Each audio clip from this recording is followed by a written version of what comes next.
Oke, setelah ini Bapak penasaran. Yoga Syahreza.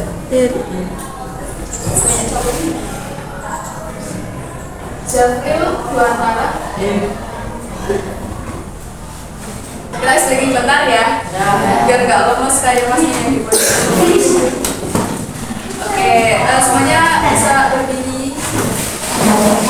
Ya, kamu fokus melihat, mendengar, mengingat, fokus. Oke, tepuk tangan buat kita semua.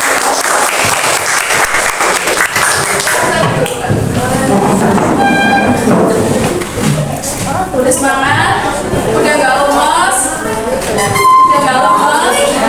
Oke. Pada kesempatan kali ini di mata pelajaran bahasa Indonesia kita akan belajar mengenai cerita fantasi. Tujuan pembelajaran kita hari ini adalah agar kita semua bisa menulis cerita fantasi sesuai dengan strukturnya dan juga kaidah bahasa Indonesia yang baik dan benar, seperti itu ya. Jadi nanti kalian akan disuruh untuk menulis cerita fantasi dan keluarannya itu berupa madun seperti itu ya. Tapi sebelum itu ibu ada soal yang harus kalian kerjakan. Ini individu ya sifatnya. Nama soalnya itu adalah puzzle fantasi.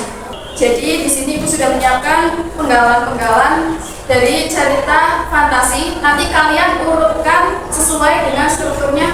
Tapi kan ibu belum kasih tahu nih struktur dari fantasi itu apa aja. Ini kalian kerjakan sebisa kalian, ya.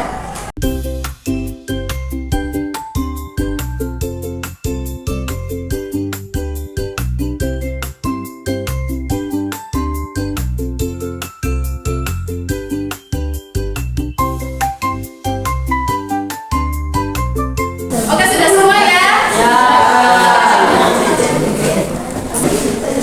Sekilas ibu lihat tadi sudah ada beberapa yang benar dan juga ada beberapa yang masih perlu evaluasi lagi ya. Tapi nggak apa-apa, kan itu tujuannya untuk mengetahui kemampuan awal kalian dalam mengenal struktur cerita fantasi gitu ya. Sebelumnya apakah udah ada yang tahu cerita fantasi itu apa?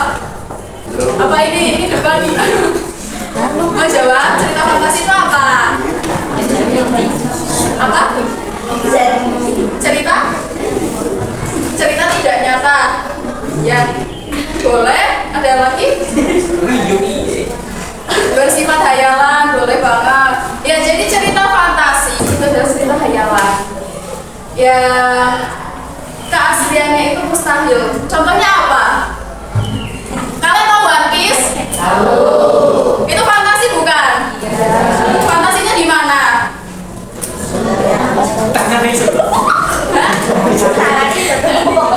Fantasinya itu masa dia bisa buah iblis. Ada yang tahu? Kalau yang nonton pasti tahu One Piece itu siapa?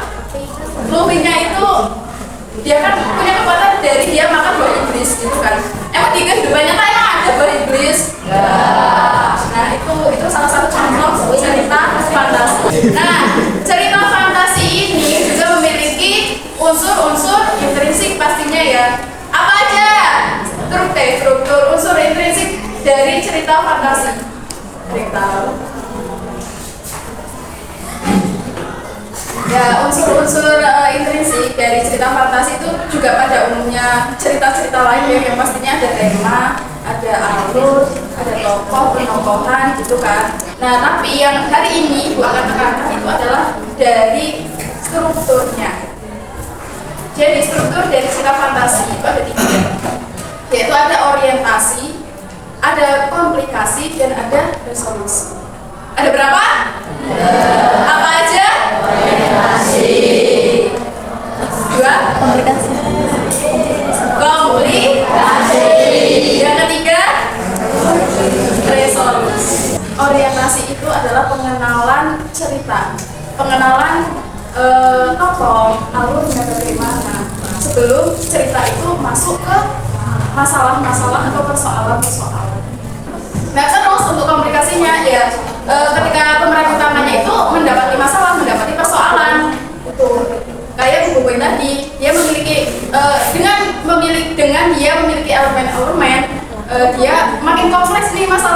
ya, bukan hanya urusan dengan papa sholat di sekolahan, tapi juga di luar itu, gitu kan. Nah terus untuk resolusinya, kalau buku itu kan per episode ada tantangannya sendiri-sendiri ya. Nah itu bagaimana sih buku itu memecahkan masalahnya itu, melawan monster-monsternya itu bagaimana? Nah itu maksudnya resolusi.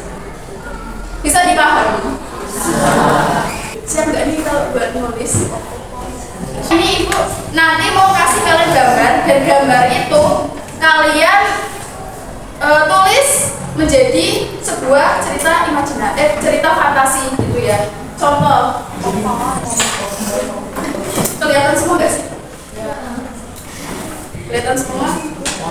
Contoh deh ini, tapi gambarnya misal kapal, ada airnya, terus ada putri duyung, ada mutiara emas misal gitu ya. Nah, dengan gambar ini kalian harus bisa menjadikan sebuah cerita fantasi.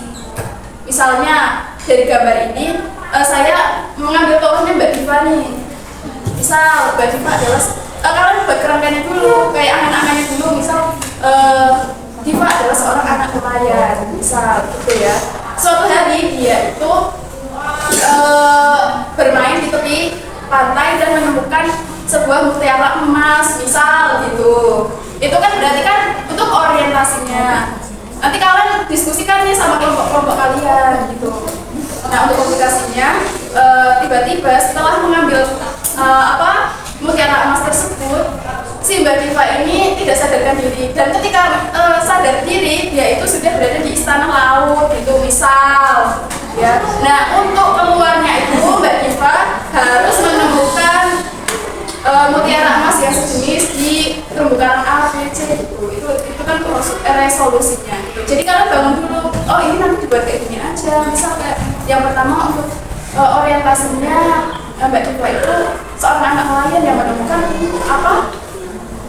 mutiara emas gitu lah. Untuk komunikasinya Mbak Diva ini ya maaf ya, Mbak Diva ini bangun-bangun sudah di istana istana bawah laut nih gitu. Nanti kalian diskusikan ke teman-teman kalian gitu ya, paham nggak?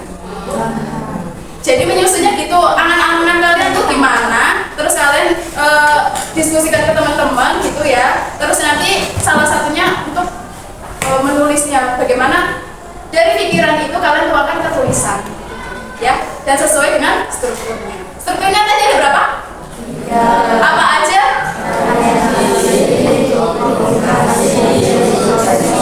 Oke, berarti udah paham ya. Oke Ibu, langsung aja bagi kelompok. Oke, sudah dibagi kelompok ya. Oke, Ibu bagikan.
Sudah selesai teman-teman semua? Ya, silakan dari kelompok 1, 2, 3 maju dulu. Bisa menempelkan cerita-ceritanya. Ayo.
Nggak apa-apa.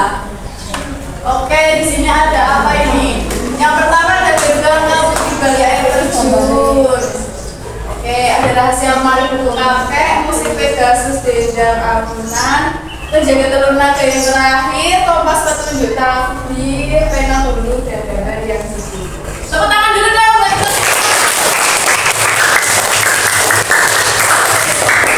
Nanti ibu lihat ya tulisannya. Karena waktunya juga sudah hampir habis ya. Mengucapkan terima kasih yang sebanyak-banyaknya. Dan untuk tadi ini bagus ya. Karena dari judul-judulnya maksudnya sudah bagus. Belum tahu isinya nanti dilihat ya. Terima kasih atas partisipasi kalian semua. Harapannya ke depannya nanti lebih fokusnya ke tulisannya ya, jangan ke elemennya. Ya tahu hasilnya mati yang biar bagus gitu kan, tapi kan tetap harus fokus ke tulisannya. Oke. Mungkin sebelum kita mengakhiri kelas ini, kita ucapkan alhamdulillah bersama-sama. Alhamdulillah. Oke, cukup sekian, terima kasih. Mohon maaf bila ibu dalam kesalahan ada banyak kata-kata yang salah. Kurang lebih mohon maaf. Wassalamualaikum warahmatullahi wabarakatuh.